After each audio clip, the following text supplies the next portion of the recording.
Bonjour, aujourd'hui on va voir le tissu musculaire. On va parler en détail de la cellule musculaire. Dans ce tissu, on ne va pas parler de la matrice car la partie principale de ce tissu c'est la cellule. Ou bien ce sont c'est un tissu spécialisé dans la production du travail mécanique, c'est-à-dire la contraction musculaire. Il dérive de la couche embryonnaire moyenne, mésoderme ou mésoblaste. Les tissus musculaires sont faits des cellules musculaires qui s'appellent myocytes. Donc, en général, la cellule musculaire s'appelle myocyte. Mais on va voir plus tard que dans chaque type de muscle, on donne un nom particulier pour la cellule.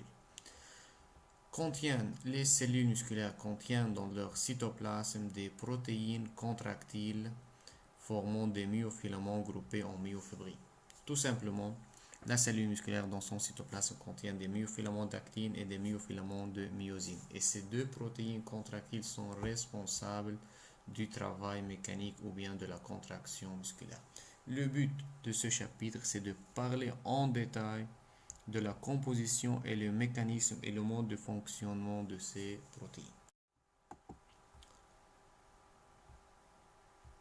Dans notre organisme, il existe trois types de tissus musculaires. Le tissu musculaire strié squelettique, qui a un mouvement volontaire sous le contrôle du système nerveux central. Le tissu musculaire squelettique, c'est le muscle qui est attaché au squelette par l'intermédiaire des tendons. Ensuite, le tissu musculaire myocardiaque ou myocardique, c'est-à-dire le cœur. C'est une forme hautement différenciée de muscles striés. La contraction de ce tissu est involontaire sous le contrôle du système nerveux autonome. Troisièmement, le tissu musculaire lisse, c'est-à-dire non strié. Les cellules sont non striées et encore sont involontaires, c'est-à-dire sous le contrôle du système nerveux autonome. On trouve ces tissus dans la paroi des vaisseaux, dans les organes viscéraux creux comme estomac par exemple, intestin, et dans les organes des voies respiratoires. Ici les cellules de trois types de tissus musculaires.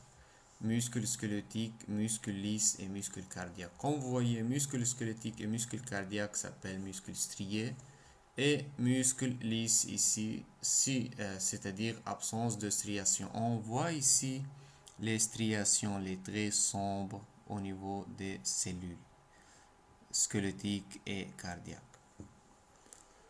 Comme vous voyez ici, la cellule a la forme d'un cylindre. Pareil ici, forme d'un cylindre, mais la différence entre muscles squelettiques et muscles cardiaques, bon, la première différence, la différence morphologique au niveau des cellules, que dans le tissu musculaire cardiaque, les cellules sont présentes des ramifications, comme vous voyez ici, sont des cylindres avec des ramifications. On va commencer avec le premier type de muscle squelettiques. Dans le tissu musculaire squelettique, la cellule s'appelle rhabdomyocyte. Encore, dans tous les tissus musculaires, la cellule s'appelle encore fibre. Donc, quand on dit fibre musculaire, c'est-à-dire la cellule musculaire. C'est l'unité fonctionnelle dans un muscle squelettique. C'est une cellule cylindrique longue. La taille de la cellule parfois peut atteindre plus de 5 cm de longueur.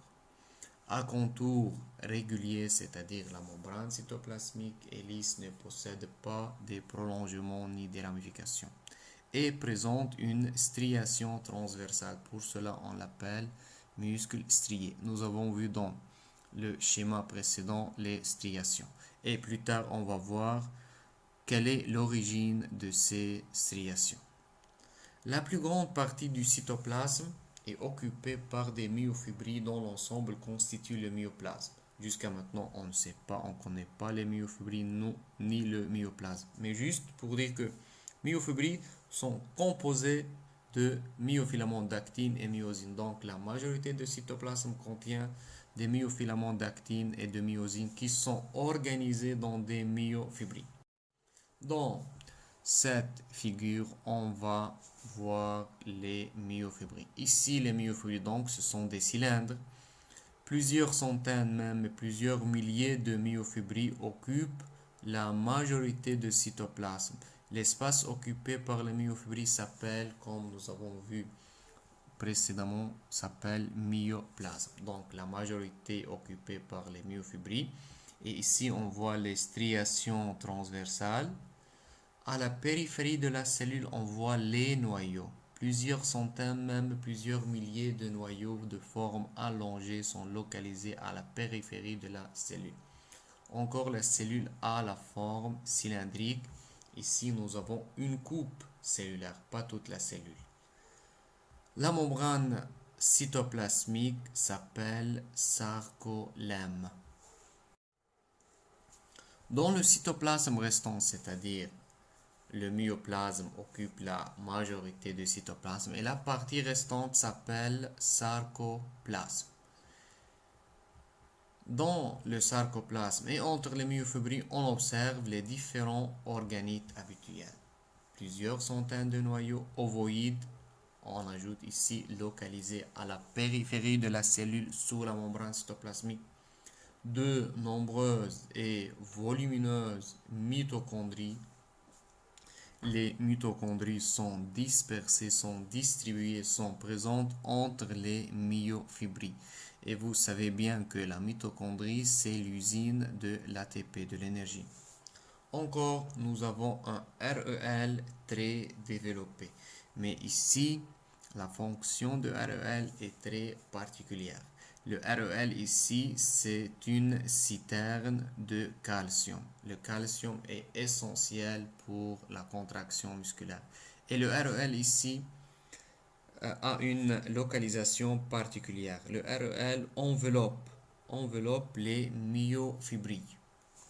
Encore dans le sarcoplasme, nous avons un cytosquelette qui est formé principalement de microtubules et des filaments intermédiaires de desmine. La desmine, c'est une protéine qui fixe les myofibrilles entre elles. À la surface des myofibrilles, nous avons cette protéine de cytosquelette qui fixe les myofibrilles entre elles.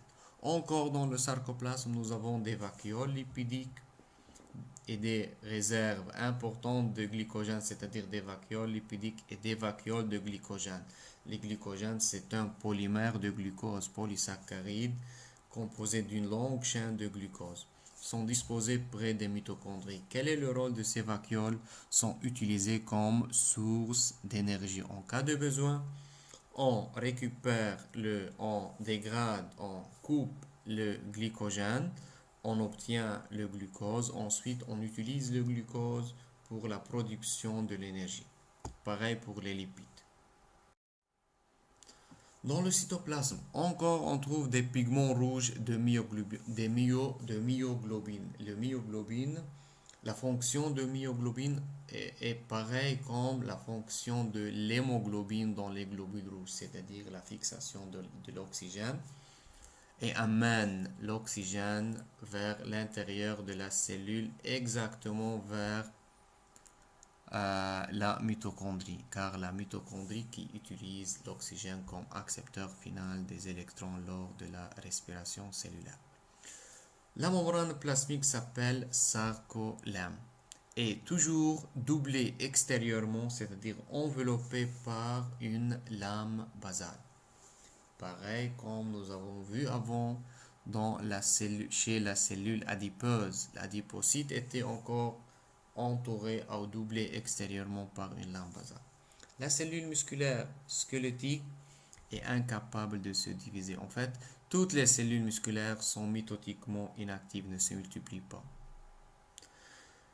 La cellule constitue un syncytium, un assemblage, un groupe formé à l'état embryonnaire par la fusion de cellules précurseurs mononucléées qui s'appellent les myoblastes. Donc, quand on dit la cellule musculaire squelettique possède des centaines et des milliers de noyaux, c'est-à-dire elle dérive de la fusion de plusieurs centaines ou plusieurs milliers de myoblastes qui forment finalement une seule cellule mature qui s'appelle rhabdomyocyte qui est mitotiquement inactif.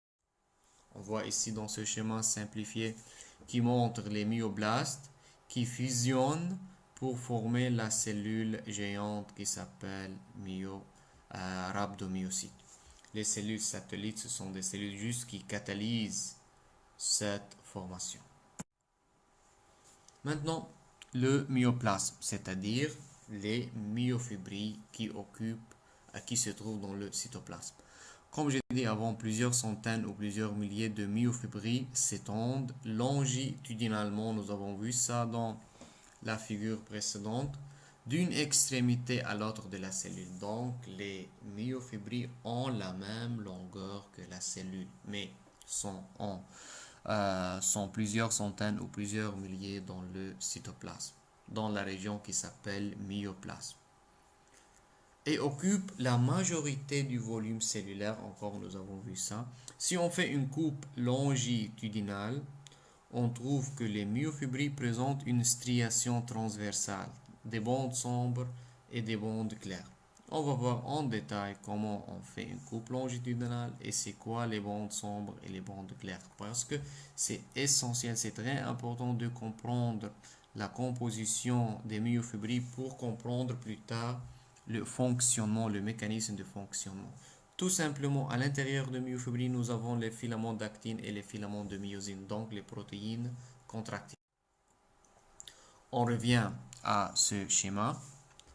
On voit bien que le myofibrille ou bien la myofibrille a la même longueur que la cellule.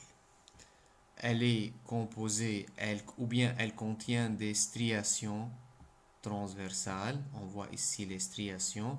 Et les striations claires, ce sont les bandes claires. Et entre les bandes claires, il y a les bandes sombres. C'est ça, bande claire, c'est-à-dire isotrope, bande sombre, anisotrope. On va voir en détail la composition des bandes sombres et la composition des bandes claires. Comme vous voyez ici, bande claire s'appelle bande I, c'est-à-dire isotrope. Bande sombre, bande A ou bien anisotrope. Si on compare les deux, c'est clair que la bande A est plus grande que la bande I. On va prendre maintenant une coupe, une partie de la myofibrille, comme vous voyez ici dans ce rectangle, une coupe, et on va voir en détail la composition de la bande I et la bande A. Ici, une bande A, et ici, ces deux extrémités, deux bandes I.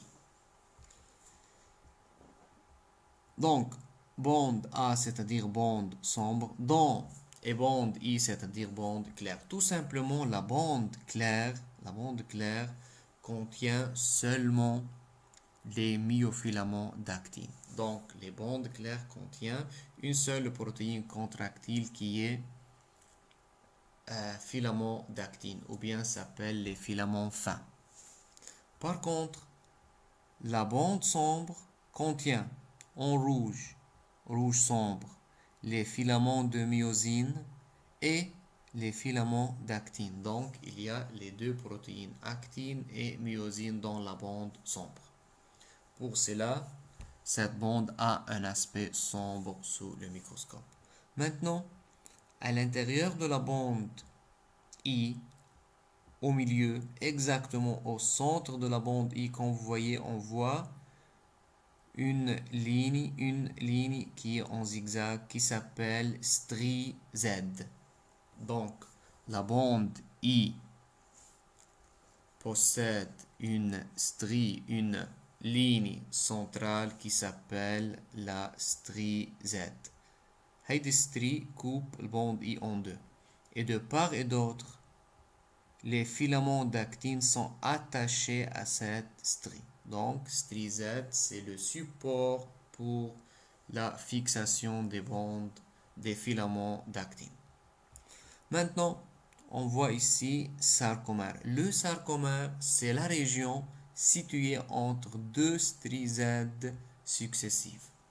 Donc, le sarcomère, c'est la région dans la myofibrie entre deux stries Z successives. Le sarcomère encore s'appelle, c'est l'unité fonctionnelle et structurale de myofibrie et de la cellule musculaire. C'est la plus petite unité contractile.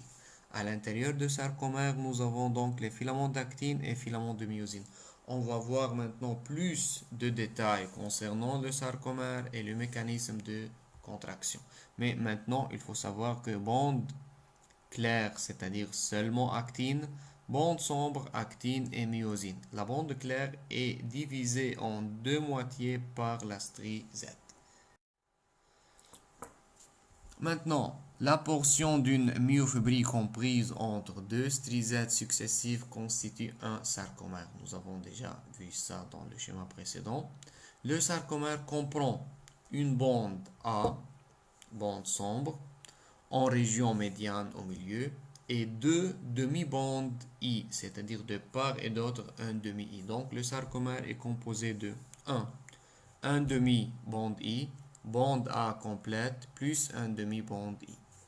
C'est la plus petite unité structurale et fonctionnelle de la cellule musculaire, s'appelle l'unité de contraction.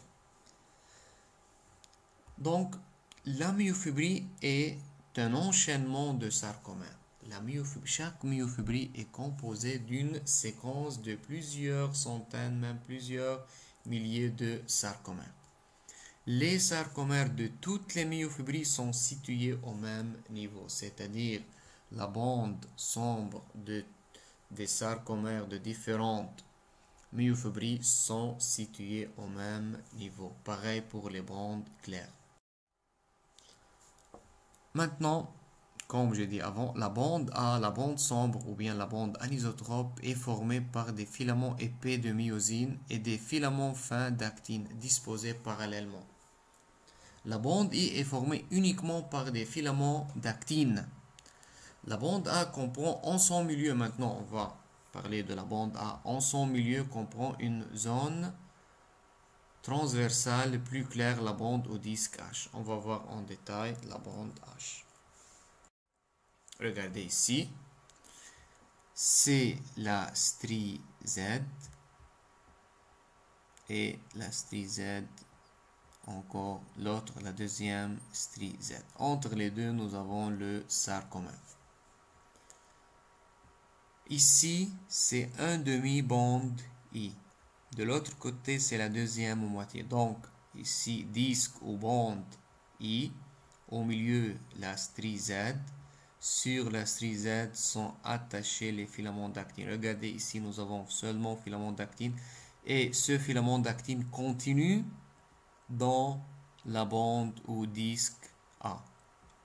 Ici, la bande A, tout ça, la bande A.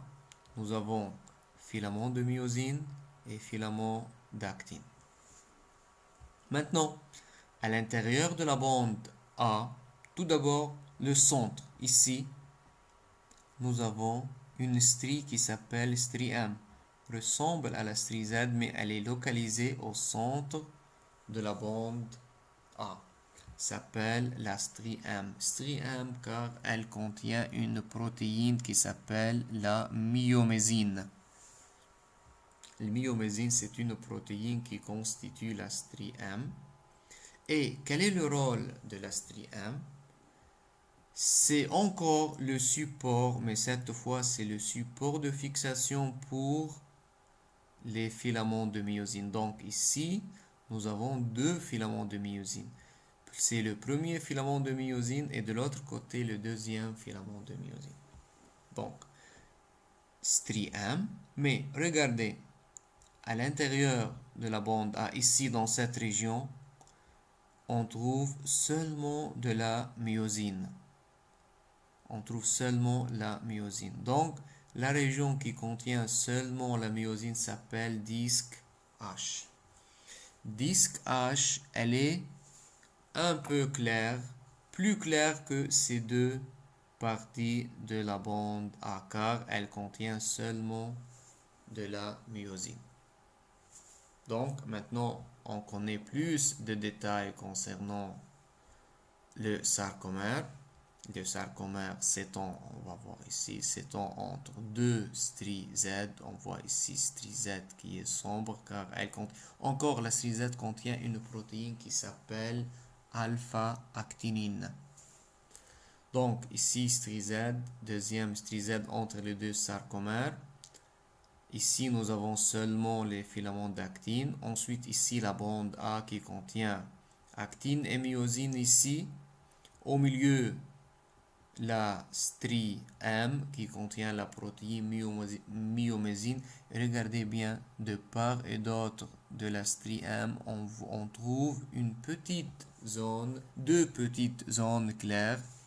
Les voilà ici, qui constituent le disque H. Pourquoi sont claires ces deux petites zones? Car elles contiennent seulement, ou ces deux zones contiennent seulement de la myosine.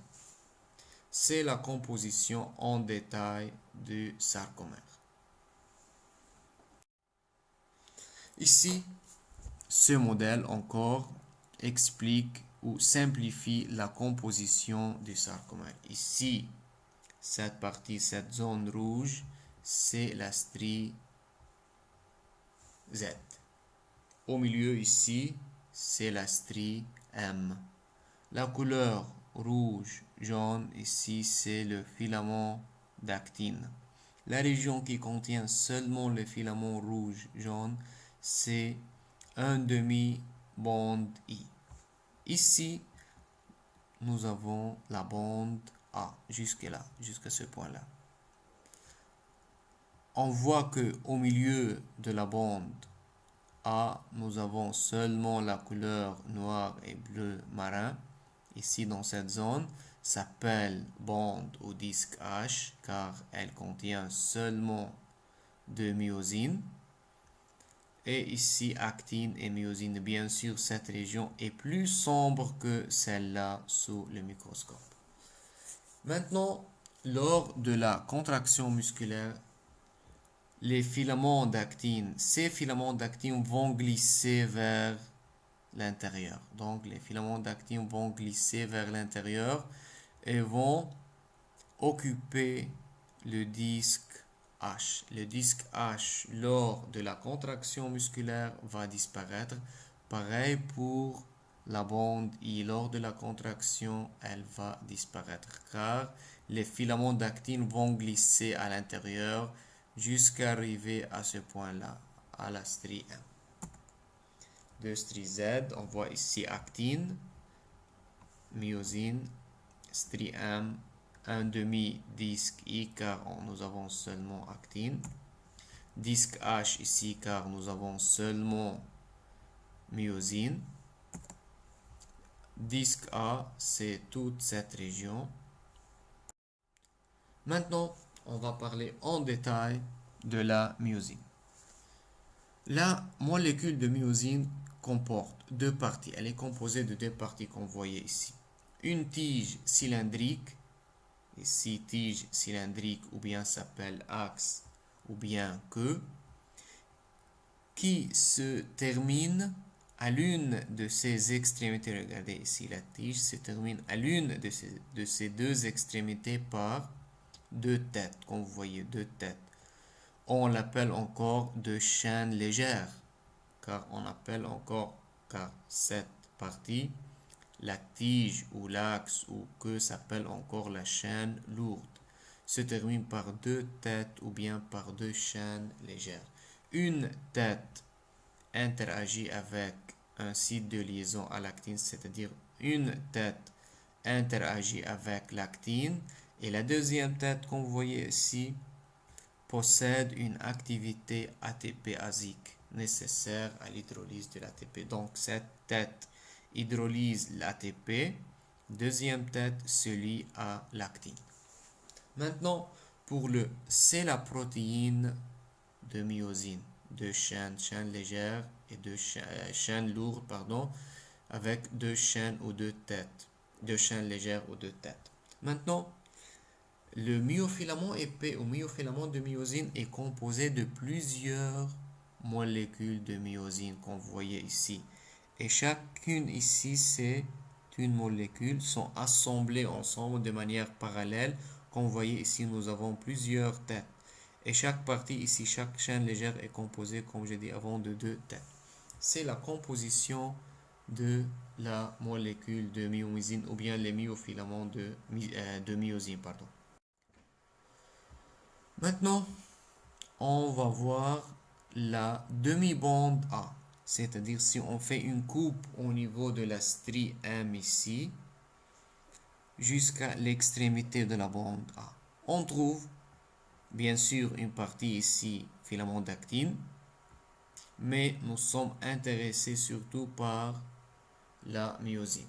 On trouve les têtes, on trouve les têtes et les tiges des filaments épais. Les têtes et les tiges des filaments épais. Mais il faut noter que dans la bande H, c'est-à-dire ici, dans la bande H, on trouve uniquement des tiges. Par exemple, les têtes et les tiges sont présentes dans la moitié de la bande A, dans toute la bande A, mais les têtes sont surtout présentes dans la région où se trouvent les filaments d'actine. La strie M, bien sûr, elle comporte la protéine le myomysine qui relie les filaments épais entre eux. Je vous un filament épais relié avec un deuxième filament épais. Maintenant, le bande claire. صرنا بنعرف كل الديتاي هون. Chaque bande I claire contient des myofilaments fins ou minces d'actine avec des molécules. Maintenant, on va ajouter autres molécules avec les filaments d'actine. Dans les filaments fins, nous avons la protéine principale qui est l'actine avec deux autres protéines qui s'appellent troponine et tropomyosine. Le filament fin contient 3 protéines, une protéine principale actine avec 2 protéines secondaires troponine et tropomyosine. Mais les 3 sont essentiels pour l'activité contractile. La bande claire est divisée transversalement en 2 parties par une strie très dense s'appelle la strie ou ligne Z. Nous avons déjà vu ça. Le filament fin s'étend de part et d'autre de la strie Z sur toute la longueur de la bande I. La strie Z est composée d'une protéine qui s'appelle alpha-actinine. Encore, la strie Z constitue le point d'attache de ces filaments fins.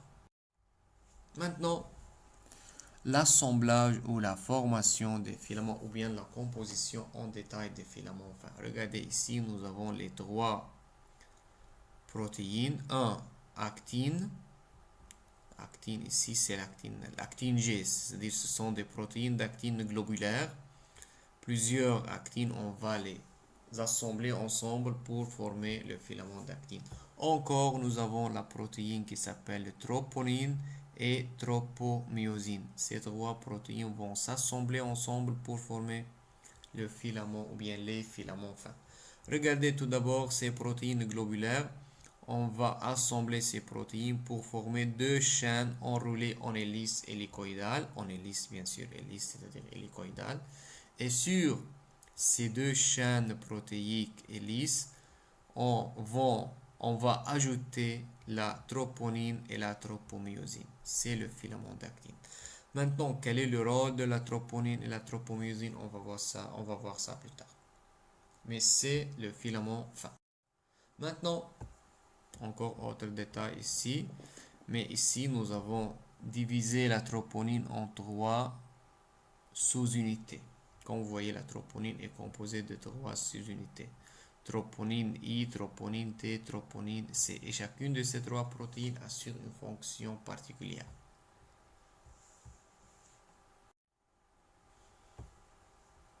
Donc, les filaments fins sont constitués de monomères globulaires, l'actine G, qui forment des filaments d'actine F.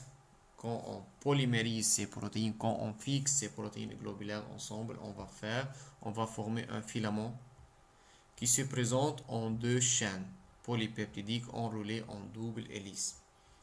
L'actine G possède de sites de liaison. Site de liaison, c'est un site sur lequel vient se lier la tête de la myosine. Donc, si vous vous souvenez, nous avons dit que la molécule, la protéine myosine, était composée de deux régions. La chaîne lourde avec deux têtes ou chaîne légère. Deux têtes. Une des deux têtes se lie avec le site de liaison présente au niveau de l'actine et la deuxième tête possède une activité ATPasique. Maintenant, la tropomyosine encore est constituée de deux chaînes, mais constituée de deux chaînes courtes. Et nous avons plusieurs copies de tropomyosine sur le filament d'actine. Deux chaînes polypeptidiques en hélice alpha est située dans le sillon du filament d'actine F. Donc, la tropomyosine est localisée sillon, c'est-à-dire la région entre les deux filaments d'actine. Vu que nous avons dit ici que nous avons deux chaînes, donc la région entre les deux chaînes. Maintenant, la troponine, elle est constituée de trois sous-unités globulaires formant un complexe. Troponine T, troponine I, troponine C. La troponine T lie le complexe à la tropomyosine. Donc, nous TNT ou troponine T, quel est son rôle? Liaison avec la tropomyosine. Troponine I, deuxième protéine globulaire, troponine inhibe l'attachement des têtes de myosine à l'actine au repos. Par exemple, quel est le rôle de la troponine? Au repos, inhibe l'interaction entre actine et myosine. Maintenant, troponine C a un site de liaison pour le calcium. Donc, le calcium se lie sur cette protéine globulaire. Et maintenant, au repos, le calcium, j'ai dit avant que le calcium est stocké dans le réticulum endoplasmique lisse. Donc, ces trois sous-unités sont essentielles pour la contraction musculaire. Encore, il faut ajouter une autre protéine qui est présente dans la cellule musculaire qui s'appelle le filament élastique. Le filament élastique constitue un composant plus récemment connu du sarcomère, présent dans le sarcomère. Il est composé de la protéine qui s'appelle titine ou bien connectine. Connectine, il y a une connexion, liaison entre quoi et quoi. C'est la troisième plus abondante protéine. C'est la troisième protéine abondante dans le sarcomère après actine et myosine. Donc, dans la cellule musculaire squelettique, on dit, nous avons les deux premières protéines, actine, myosine. La troisième, c'est la titine. Maintenant, quel est le rôle de cette protéine qui constitue le filament élastique? Ancre, c'est-à-dire fixe les filaments épais, les filaments de myosine avec la strie Z. Voilà. Comment on fait ou pourquoi on fait cet ancrage ou cette fixation? C'est pour maintenir les fibres, les filaments de myosine dans leur endroit, à leur place dans le sarcomère. Joue un rôle dans le rétablissement de la longueur de repos du sarcomère quand un muscle est en état de relâchement. Regardez avec moi ici. C'est la strie Z en rouge, la strie M ici. En vert, c'est le myofilament de myosine. Regardez, cette chaîne, c'est la titine. Donc, la titine relie la protéine et myosine avec strie Z, comme vous voyez ici. C'est la protéine اللي حكينا عنها اللي اسمها la titine ou la connectine. Maintenant, le réticulum sarcoplasmique lisse. Nous avons dit avant que le réticulum sarcoplasmique lisse enveloppe les myofibrilles. Regardez la couleur blanche ici, c'est le réticulum sarcoplasmique lisse. Le réticulum endoplasmique lisse dans la cellule musculaire s'appelle encore réticulum sarcoplasmique. Donc, le réticulum sarcoplasmique lisse enveloppe les myofibrilles. Comme vous voyez, il possède plusieurs ramifications. Il est composé d'une série de ramifications et entoure ou enveloppe les myofibrilles. Ce réticulum est rempli par les ions de calcium. Encore, on voit ici de nouveau le réticulum sarcoplasmique en forme de canalicule de ramification qu'on voyait ici. Ces ramifications sont remplies contient à l'intérieur de ces ramifications circule le calcium, mais en général, le calcium est stocké ici, dans cette région-là. Ici s'appelle la citerne terminale. Donc ici s'appelle la citerne terminale. Ici, nous avons deux citernes terminales, couleur jaune foncé séparée par une couleur ici blanc, une couleur blanche ici. Donc la citerne terminale ici et ici sont remplies par les ions de calcium. Les ions de calcium viennent من la ramification pour stocker les ions de calcium dans les deux citernes. Ici encore, nous avons deux autres citernes pour le stockage du calcium. Maintenant, regardez avec moi la membrane cytoplasmique. C'est le sarcolème. Et ces trous dans la membrane cytoplasmique, ce sont des invaginations au niveau de la membrane cytoplasmique. S'appelle tubule T. Pourquoi tubule T? Parce que ce sont des invaginations en la forme de lettre T. Ces invaginations, c'est-à-dire la membrane cytoplasmique, envoie des prolongements vers l'intérieur de la cellule musculaire. Plusieurs invaginations et chacune, c'est-à-dire prolongement membranaire qui pénètre dans la cellule, et cette invagination, ce prolongement est en contact direct avec deux citernes, ici et ici même les autres. Chaque invagination s'appelle tubule T et le tubule T est toujours en contact avec deux citernes de part et d'autre.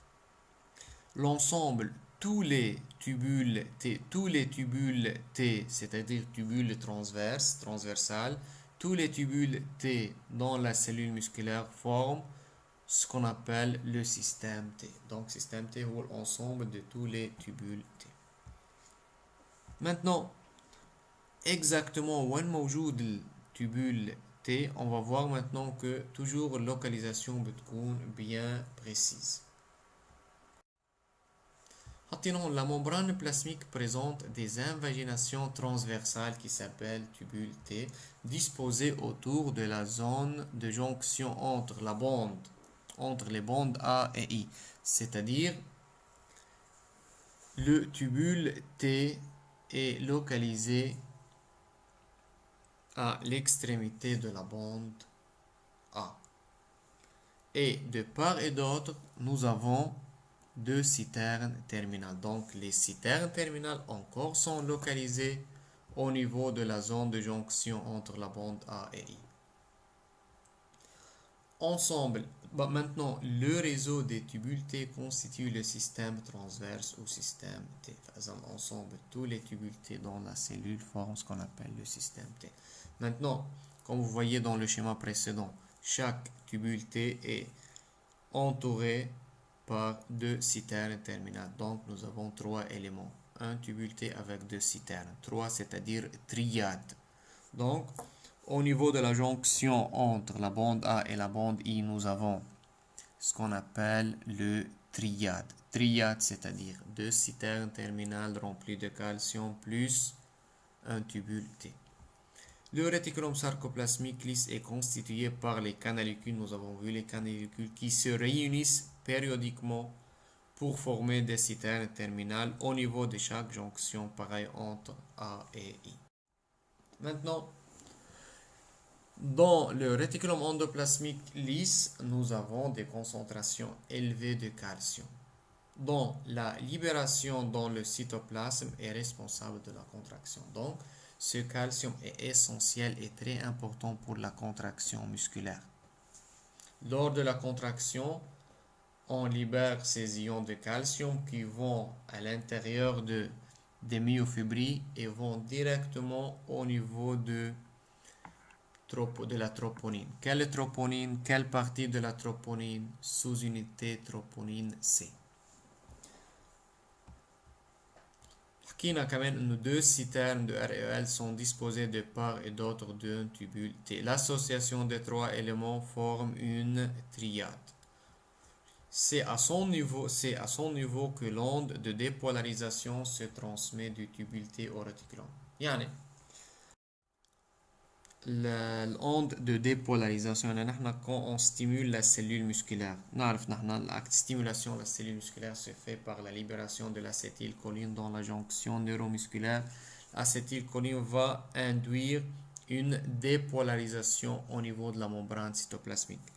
Ou cette dépolarisation, on a des ondes de dépolarisation. Toute la membrane va se dépolariser. Donc, le tubule T encore va se dépolariser, vu que le tubule T fait partie de la membrane cytoplasmique.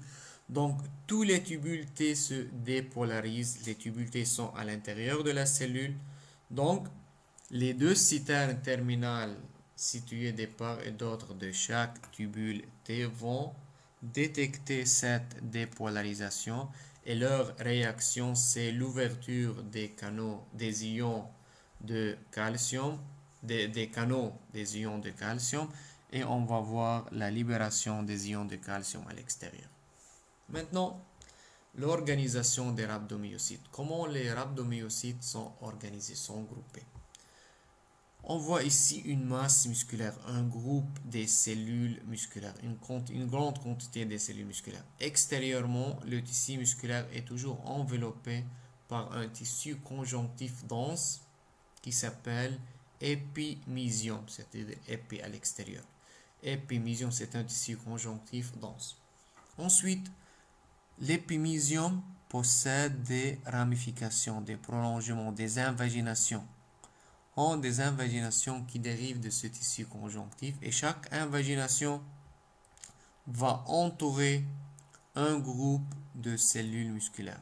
La membrane, l'invagination s'appelle le périmysium. Par exemple, l'épimysium pénètre dans le muscle qu'on voyait ici sous forme de et forme le périmysium. Périmysium ou ramification. Le périmysium qui cloisonne et divise les muscles en faisceaux. Donc, regroupe ou divise les muscles en faisceaux. Chaque faisceau est composé de plusieurs cellules musculaires. Maintenant, pareil encore, le périmysium encore se ramifie et chaque ramification va entourer maintenant une cellule. Par exemple, les invaginations du périmysium appelées endomysium. L'endomysium en sorte tissu conjonctif lâche pénètre à l'intérieur des faisceaux musculaires pour séparer entre eux les rhabdomyocytes voisins. Donc, chaque rhabdomyocyte est enveloppé par un endomysium. Plusieurs cellules musculaires forment un faisceau et sont enveloppées par le périmysium. Plusieurs périmysiums, plusieurs groupes cellulaires musculaires sont enveloppés à l'extérieur par l'épimysium. Ici, on voit le mécanisme de contraction musculaire. Comme vous voyez ici en bleu, c'est la strie Z. De part et d'autre, nous avons les filaments d'actine. En rouge, c'est la bande ou bien la bande sombre, c'est-à-dire contient des filaments de myosine. Regardez comment on glisse les filaments d'actine vers l'intérieur et comment disparaît la bande H lors de la contraction. Même la bande I disparaît lors de la contraction. Mais la taille de la bande A reste constante. La taille de la bande A reste constante. Même la longueur des filaments fins, la taille des filaments fins et la taille des filaments épais encore restent constantes. Donc, lors de la contraction, les filaments d'actine glissent à l'intérieur du sarcomère. Le sarcomère se raccourcit. Regardez, la taille du sarcomère diminue. La taille de la bande I encore diminue. Et encore la taille de la bande H diminue. Et à la fin, quand la contraction est maximale, la bande H disparaît et la bande I disparaît. Il faut noter que bande A, bande H, bande I, ce sont des régions. C'est-à-dire qu'il n'y a pas ici une protéine qui diminue de taille, mais juste la région ici qui est claire disparaît et ici la région claire disparaît. Ensuite, quand on revient au repos, tout redevient comme avant. Ici, c'est un schéma qui explique seulement comment se fait la contraction. Quand on dit dépolarisation, c'est-à-dire ici, le récepteur de l'acétylcholine, par exemple, ici, on voit la dépolarisation de la cellule. Regardez l'onde de dépolarisation, comment on circule à la surface et pénètre encore dans le tubule transverse, vu que le tubule transverse fait partie de la membrane cytoplasmique. Le tubule est en contact étroit avec les deux citernes de part et d'autre et à son tour, il va stimuler l'ouverture des canaux de calcium. Les ions de calcium sont libérés à l'extérieur et déversés directement à l'intérieur des filaments fins. الكالسيوم بيروح بيلزقوا على troponine C. La fixation sur la troponine C va stimuler la contraction musculaire. Donc, pendant la contraction musculaire, le sarcomère se raccourcit, la bande I encore se raccourcit. La bande H se raccourcit encore, regardez la bande H ici, se raccourcit et disparaît à la fin. Les deux bandes I et H disparaissent lors de la contraction maximale. Mais la bande A reste constante. Regardez, toujours la même taille pour la bande A. Encore, il faut ajouter que la taille des filaments d'actine et des filaments de myosine encore reste constante. Maintenant, un mécanisme de contraction. Théorie de glissement, du glissement des filaments. La contraction musculaire est marquée par le raccourcissement des cellules musculaires. Comment se fait ce raccourcissement? Provenant du glissement des filaments fins sur les filaments épais. Nous avons vu les schémas précédemment. Quand le muscle est au repos, les cellules musculaires sont relâchées. Il n'y a pas de contraction. Les filaments minces, c'est-à-dire les filaments d'actine et épais, filaments de myosine, ne se chevauchent que sur une petite partie de leur longueur. Chevauchement bissir au niveau de la bande A. Chevauchement, c'est-à-dire sont proches. Maintenant, lors de contraction commence, les ions calcium sont dans les citernes terminales du réticulum endoplasmique lisse. L'ATP est lié au pont d'union de la myosine. Le pont d'union, c'est-à-dire la tête légère. Nous avons dit que chaque protéine de myosine a deux têtes, deux chaînes légères ou bien deux ponts d'union. Donc, les ions de calcium sont dans le citerne terminal. L'ATP est lié au pont d'union de la myosine. L'activité ATP-asique, le pont d'union encore doté une énergie pour faciliter l'interaction avec actine. Mais jusqu'à maintenant, il n'y a pas d'interaction car le complexe tropomyosine-troponine lié à l'actine s'interpose entre les têtes de myosine et les sites de liaison de l'actine. Donc, pour avoir une interaction entre myosine et actine, il faut libérer les sites de liaison. C'est-à-dire il faut déplacer le complexe troponine-tropomyosine. Maintenant, on va voir comment on va déplacer. On va changer la position de la tropomyosine-troponine. Quand la cellule musculaire est stimulée par un influx nerveux, l'acétylcholine est libérée, elle dépolarise le sarcolème. Sarcolème dépolarisé, c'est-à-dire tubule T dépolarisé. L'influx électrique est conduit à travers les tubules T jusqu'au réticulum sarcoplasmique qui libère ces ions calcium. هيدا l'essentiel, هيدا le point principal, le point clé de la contraction musculaire.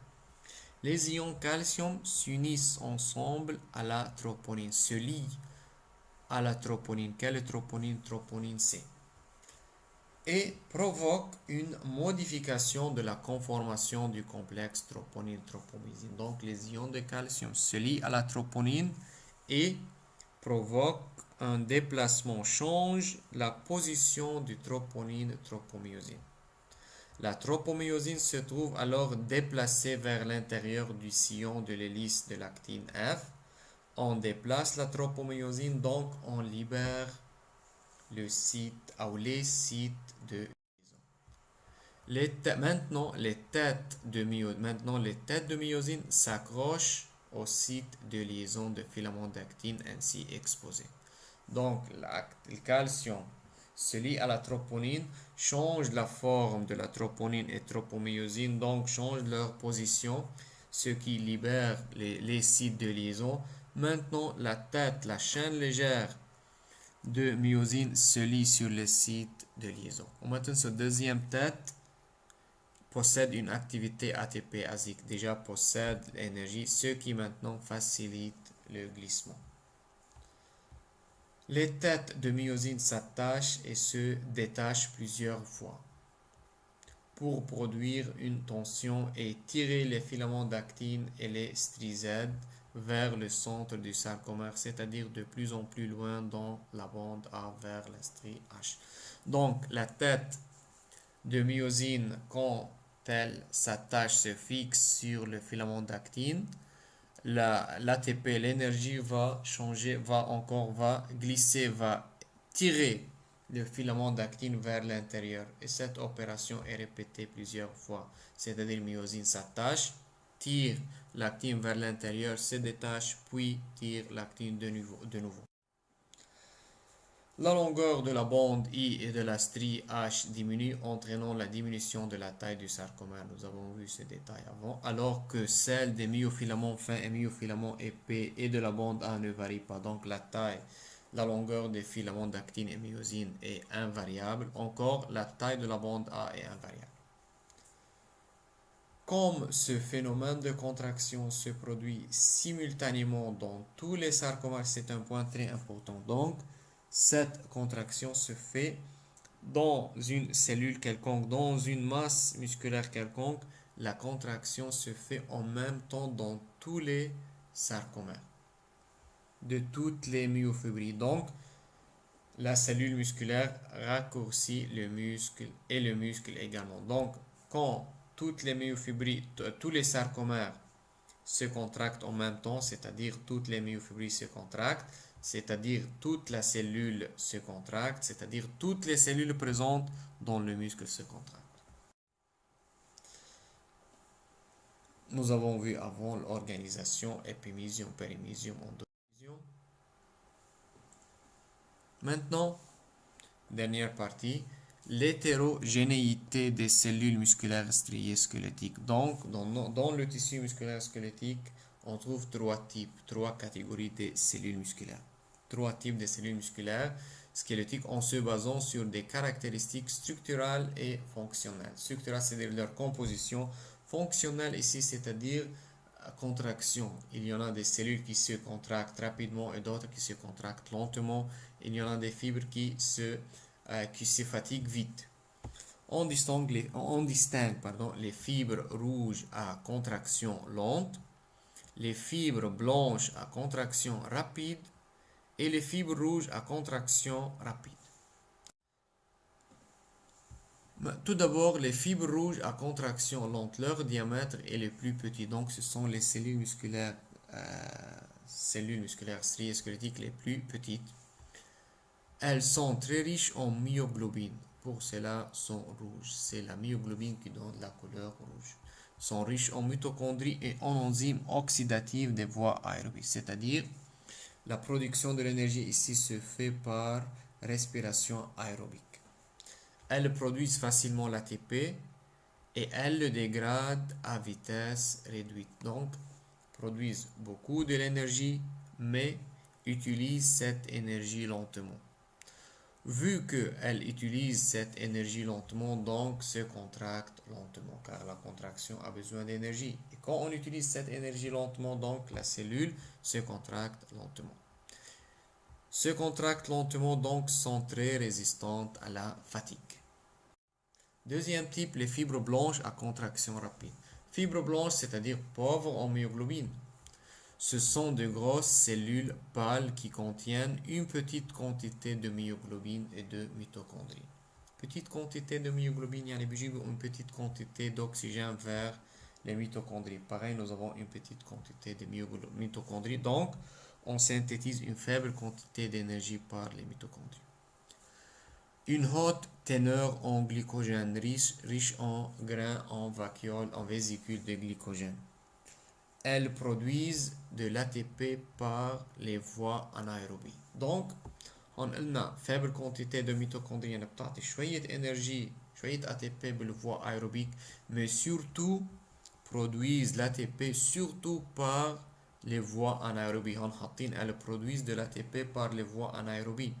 مش seulement 100% par voie anaérobie, vu qu'il y en a quelques mitochondries, donc une faible quantité d'énergie est produite par les mitochondries. Mais elles dégradent l'énergie rapidement. Donc elles sont à contraction rapide et donc peu résistantes à la fatigue. Se fatiguent vite. Troisième type, fibres rouges à contraction rapide. Ont une taille intermédiaire entre les deux types. Elles contiennent une très grande quantité de myoglobine et de mitochondries. On a la respiration aérobique. Elles produisent très facilement de l'ATP par des processus métaboliques oxydatifs, mais elles le dégradent d'une façon très rapide. فإذا بعكس أول fibre rouge à contraction lente ici produisent beaucoup de l'énergie, mais encore dégradent rapidement cette énergie. Leur vitesse de contraction est donc très élevée. Elles sont résistantes à la fatigue, mais dans une moindre mesure que les fibres rouges à la contraction lente. Donc, cellules les plus résistantes les fibres rouges à contraction lente. Birja, fibres rouges à contraction rapide et fibres blanches à contraction rapide. Ces types,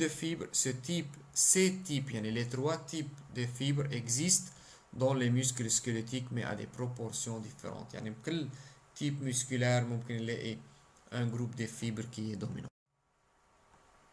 Finalement, innervation et irrigation sanguine. Les tissus musculaires, il est vascularisé et innervé. Les tissus conjonctifs fournissent les voies d'entrée et de sortie des vaisseaux sanguins et des nerfs qui desservent les muscles. Donc, il y a un tissu conjonctif qui constitue le stroma, le support pour transporter les fibres nerveuses et les vaisseaux sanguins. Les vaisseaux sanguins pénètrent dans le muscle en suivant les cloisons conjonctives du périmysium. Donc, les nerfs et les vaisseaux sanguins arrivent au niveau de l'épimysium, se ramifient avec ces ramifications et chaque ramification du vaisseau sanguin et des nerfs va dans un périmysium. Ensuite, le périmysium se ramifie en plusieurs endomysiums. Encore les vaisseaux sanguins ici se ramifient en capillaires, se divisent en de nombreuses branches et passent dans l'endomysium où s'étendent entre les cellules musculaires. Les vaisseaux lymphatiques sont limités aux cloisons conjonctives les plus épaisses. Les vaisseaux lymphatiques بنلاقيهم بالépimysium au maximum périmysium. بالendomysium ما بيوصل عندنا الvaisseau lymphatique. Ici on voit épimysium et ici la cellule musculaire, donc ici la cellule musculaire, fibre musculaire, enveloppée par endomysium. Ici plusieurs fibres. Ici nous avons un faisceau des cellules musculaires des fibres enveloppées par périmysium. Le vaisseau sanguin au nerf se ramifie et chaque périmysium prend une ramification.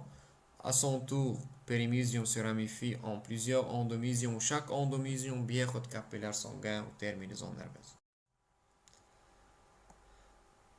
Pareil, le vaisseau sanguin pénètre, traverse l'épimysium, se ramifie en vaisseau, le vaisseau traverse les périmysium et ainsi de suite. L'innervation, finalement, les plaques motrices, c'est le muscle strié reçoit un ou plusieurs nerfs qui donnent des ramifications de plus en plus fines à l'intérieur de cloisons conjonctives. Chaque fibre musculaire squelettique est innervée par une terminaison nerveuse qui se termine à sa surface au niveau de la plaque motrice ou jonction neuromusculaire qui régit son activité. Tout simplement, il faut seulement savoir c'est quoi jonction neuromusculaire aux plaques motrices. C'est l'espace entre, c'est la zone entre terminaison nerveuse et surface de la cellule musculaire. La plaque motrice est la région de la membrane plasmique du muscle contenant des récepteurs des neurotransmetteurs, l'acétylcholine par exemple, qui se trouvent directement en face des terminaisons axonales. شوفوا الشما. C'est la plaque motrice ici.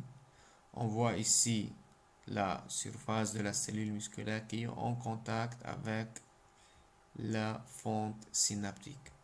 Ici, cette cellule nerveuse va libérer l'acétylcholine qui va se lier à la surface et va induire une dépolarisation. L'onde de dépolarisation va circuler sur toute la membrane, va pénétrer encore dépolarisation au niveau de tubule T et de tubule T. Cette dépolarisation va stimuler les deux citernes terminales qui vont libérer l'ion de calcium. l'ion de calcium بيروح لوين اتفقنا على الساركومير يعني على الميوفيبري et c'est lui se lie sur شوفوا هون بتلزق هيدا هون troponine C بس تلزق على troponine C va changer la position de la troponine C et tropomyosine ce qui va libérer le site de liaison. لاحظوا هون les deux têtes chaînes les deux chaînes légères واحدة عندها activité ATP azique والتانية هي بتعمل le pont de liaison avec le site. Après fixation ici لاحظوا شو بصير بعد الفيكساسيون بصير في عندنا changement de la forme de cette protéine va tirer l'actine vers l'intérieur. وهيدي l'opération est répétée plusieurs fois. Maintenant كل مرة بنقول dernièrement l'innervation هون وبنخلص. Chaque muscle reçoit un ou plusieurs nerfs. يعني chaque masse musculaire reçoit un ou plusieurs nerfs. Le nerf traverse l'épimysium هون à la surface ont un point appelé point moteur. Par exemple, le point de contact, le point où pénètre le nerf à l'intérieur de l'épimysium s'appelle le point moteur. Le nerf contient, chaque nerf contient des fibres sensitives, des fibres motrices et des fibres du système nerveux autonome. Donc, c'est le nerf, ensemble des fibres nerveuses qui innerve le système nerveux autonome, innerve les vaisseaux sanguins. Fibre sensitive ou fibre motrice à la cellule musculaire. Maintenant, unité motrice. L'unité motrice, c'est-à-dire un nerf avec toutes les fibres musculaires innervées par ce nerf. Donc, nous chaque nerf à ce point-là pénètre à l'intérieur. À ce point s'appelle le point moteur. وهيدا nerf forme une unité motrice avec les cellules musculaires innervées par lui. وهيك بكون خلص البريمير بارتي من الشابيتر.